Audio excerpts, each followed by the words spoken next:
I decided, as a tribute to the recently deceased author John Berger,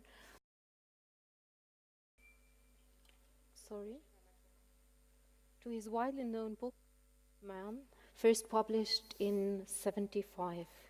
He there develops an experimental topography of the subjectivity of the male migrant worker from whom he interprets as a captive. Berger's approach can be characterized as an approximation to images, ideas, or situations generated by migration, and I'd like to refer here especially to his reflection on migrant time. That's the cover of the French version. Even so, I have some difficulties with the book, especially with regard to the gender issue and how gender is conceived about and investigated in relation to modernity and modernization. I often come back to this book if I get stuck in my thinking in some way.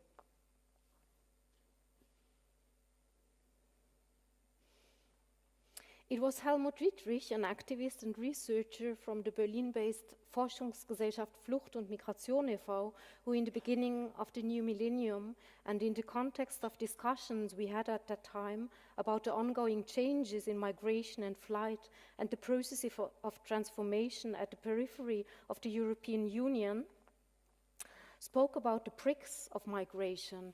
I don't know if this is the correct translation. I mean, this was the German word Stachel. And I remember it so good because I was impressed by the image of migration as a prickly concern, so to say. I do think, the book by John Berger and John Moore circles around such an incitement by migration, around such unruliness in the wake of a cross-grained move. And no matter some of its time-conditioned, peculiar, and meanwhile maybe outdated appraisals, that is why the book remains highly topical and relevant today.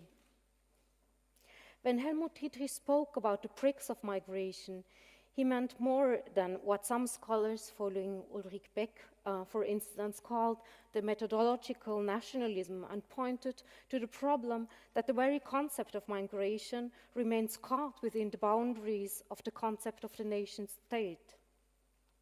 I presume Helmut Wittrich touched upon the fact that migration always already exceeds those socio-political concepts that aim at capturing migration and make it tangibly comprehensible. I guess he wanted to say that when we apply a certain approach to migration, migration itself might already be somewhere else. Migration is volatile, it is fugitive, and it is rich in experiences that go beyond the scope of those categories of subjectivity that we used to apply to it. So, for example, labor migration, climate refugees, war refugees, humanitarian migration, forced migration, and so forth. Those terms conceal conflicts, for they are in no way neutral designations of the cultural and spatial mobility of people insofar as they accompany prevailing ideas and notions of control, of immobility, and sedentarism. When, where, and how someone emigrates in a humanitarian manner, circulates between a country of origin and a so-called country of arrival in the search of a job, is by no means a given. The name immigrant and the idea that he is male has, in a consensual manner, and in many cases, in fact, served to cover and obscure the precariousness and the mobility of workers and their control to exclude them from the realm of political representation. And as we know, that this applies to a large extent, not least to the left.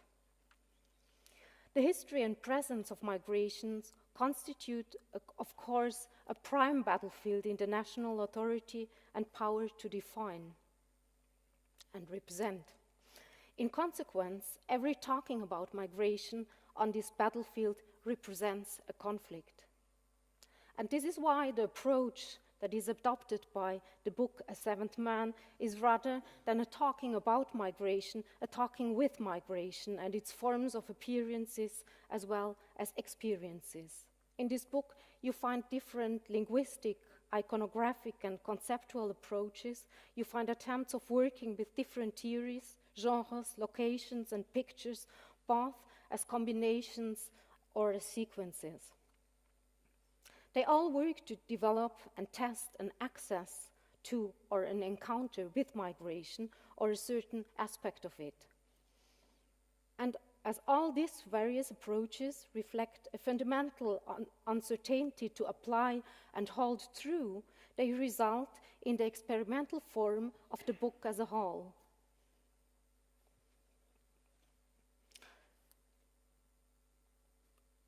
Directly on the following page, the narrative revolves, directly on the following page of these pages, you have this.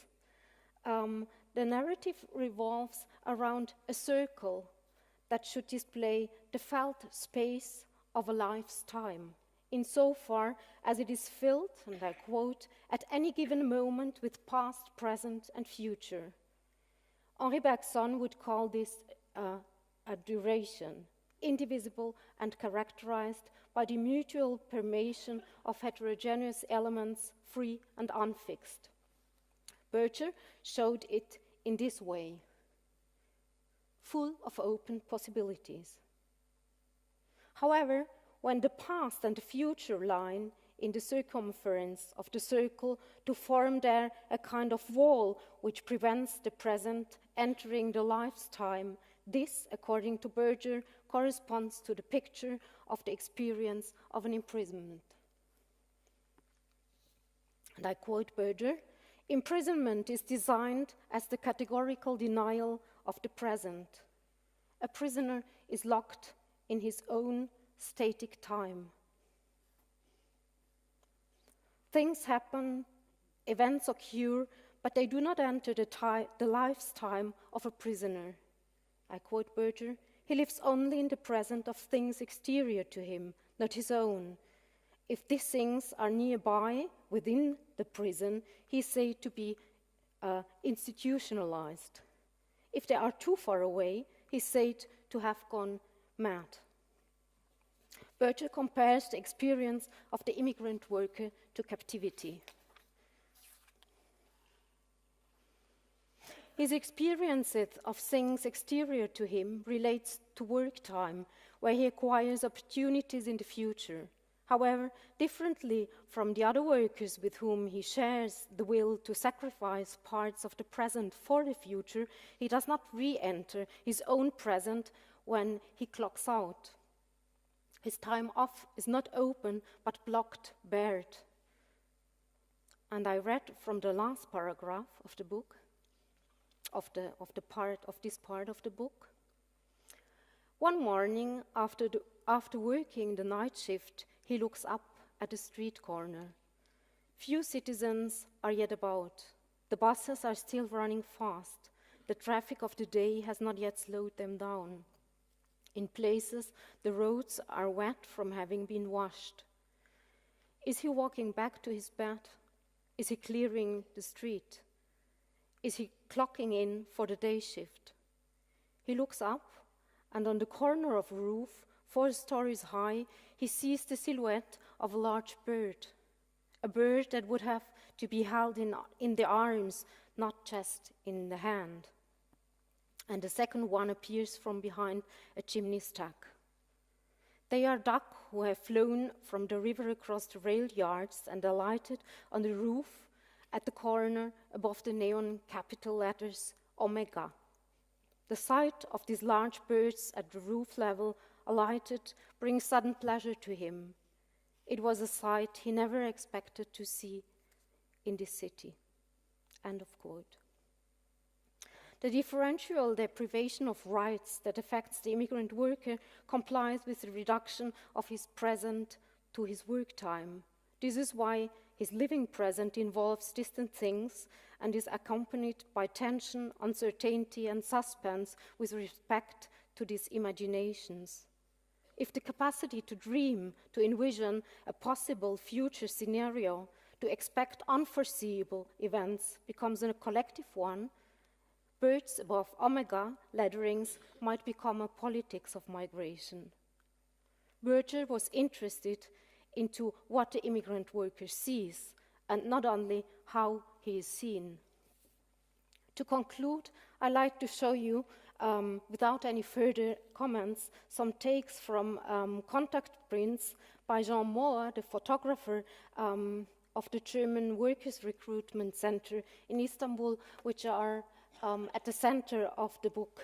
And these pictures that were also available when Jean Mohr and John Berger worked on the book, interestingly, didn't get into the book, but were sorted out at the time of 75.